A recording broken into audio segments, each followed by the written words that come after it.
Welcome to my Pokemon game review. A game that has taken the world by storm, just like the Rattatas and the Pidgeys. Goddamn the motherfucking Pidgeys. Pokemon has been here since the 90s, and since its inception, has gained a cult following on a massive scale. Now with Pokemon Go, we can live out our dreams and catching and training Pokemon in the real world. Well, sort of. Let's start with the basics, and we all know, and move up from there. So, 1, you start up your game. 2, you make your character, and yes, you are a lovely trainer. 3, catch Pokemon with Pokeballs. 4, power up and level up your Pokemon with candies that you can gain, as well as Stardust.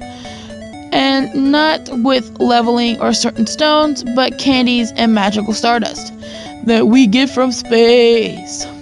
Visit Pokeshops and around your area and gain more Pokeballs and other various of items like incense that help you attract more Pokemon for 30 minutes, raspberries that can be thrown at higher level Pokemon to help make it easier to catch, eggs that you can hatch by walking to get Pokemon, and more Stardust and candy.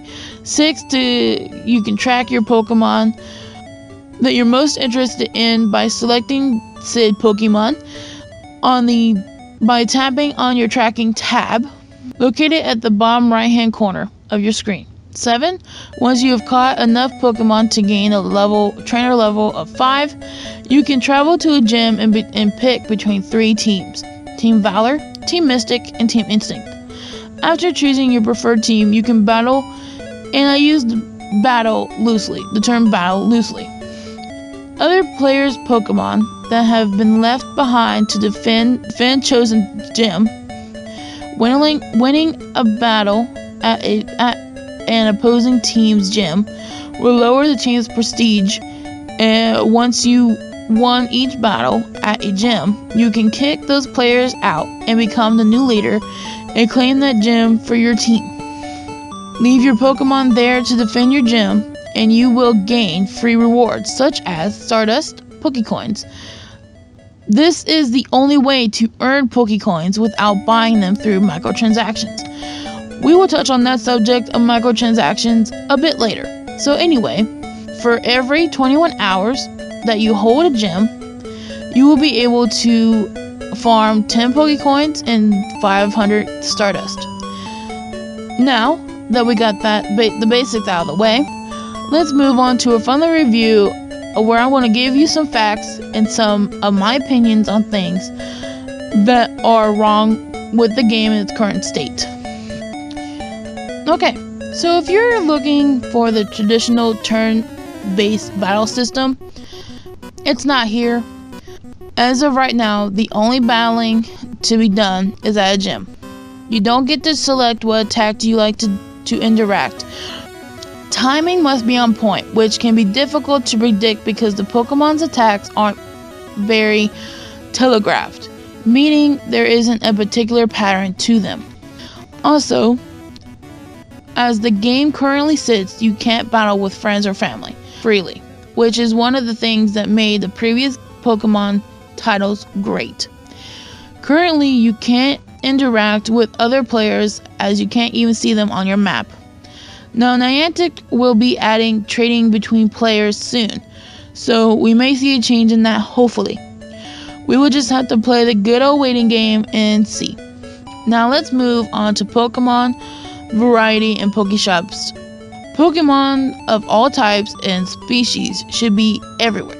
Now I understand you're supposed to go out hunting for different Pokemon of all around, and that's all well and good, but if there's a limit of Pokemon in a certain area that you reside in, then no matter what park, lake, or pond you go to, the game will become stale and people are more likely going to stop playing. Pokeshop placements don't make a lick of sense either.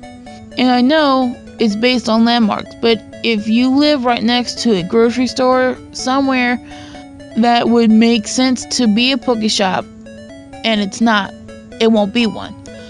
But if you walk a few blocks or go to a different town, it seems everywhere you look is a Poke Shop. And why in the literal fuck are all the churches Poke Shops? This, coupled with the slim pickings and Pokemon variety in different areas, is bad. This is called immersion breaking. Another problem with the game that is massively immersion breaking is quite frankly the biggest problem with the game as of right now is the constant freezing, hard crashes, and server issues. The game will freeze in a couple different spots while playing, sometimes while scrolling through your menus, sometimes when your map, for example, if you're sitting to farm at a Poke Shop for a little while and then you leave, your character will freeze there and your GPS won't work currently. But the most annoying of freezes is when you're catching Pokemon. The most common of these is when the Pokemon gets pulled into the Pokeball to start the capture sequence, but the Pokeball would just sit there and doesn't move or anything. All of these freezes forces you to close your game and relaunch it, making you miss out on Poke Shops or catching new Pokemon. There isn't much to say about hard crashes except for they are annoying and they happen quite randomly. All the server issues need to be dealt with. It seems like every time I turn around, the servers are down, and even more frustrating is when people that I'm around with are playing and I'm still getting the servers are down screen. Niantic, please fix these problems. Moving on to microtransactions and play to win. Microtransactions. The bane of gaming. Now, if you're anything like me and understand that these have their place in gaming, especially when whatever you're buying is purely cosmetic and doesn't affect the actual gameplay, and no, expansion packs don't count. But in Pokemon Go, people can buy with real money or Pokeballs, lucky eggs, incense, and potions. Lucky eggs grant you the double XP for 30 minutes. Add Pokeballs and incense to your purchase, and this will enable you to catch and evolve a bunch of common Pokemon and level up rather quickly. This is pretty damn important because the higher your level, the more powerful Pokemon you can catch in the wild and hatch from eggs. This leaves players on the top of the gyms with 1000 plus XP, making it hard for players like me to be well in battle, eventually turning the game into play to win. I would have much rather have just bought the game to be able to pay these items with in-game currency that you can earn, making it so everyone could have advantage of leveling up system, thus making the game more fair across the board for all players. In closing, I'll leave you all with my final rating and thoughts. As the game sits right now in its current state, I'm giving Pokemon Go a 6 out of 10. It's an above average game. Even with all of its problems, once the servers and gameplay issues are resolved, this game will be even more kick-ass.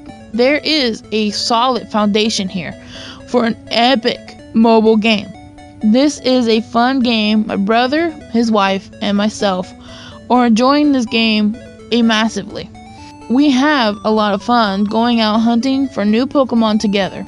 This is the way to play this game with friends and family. I feel like if you play the game solo, you will be missing out on fun experience, because the excitement that comes from all the different players discovering new Pokemon together and having everyone's excitement feed off one another when such events happen, not to mention all the new people you can meet at Poke Shops. If you're a Pokemon fan, I do recommend downloading this game and try it out.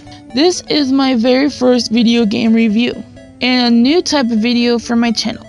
So if you guys like the video, let me know in the comments, and don't forget to rate it and subscribe. If you want to get in touch with me, the best way is through my Twitter account. And yes, you can always follow.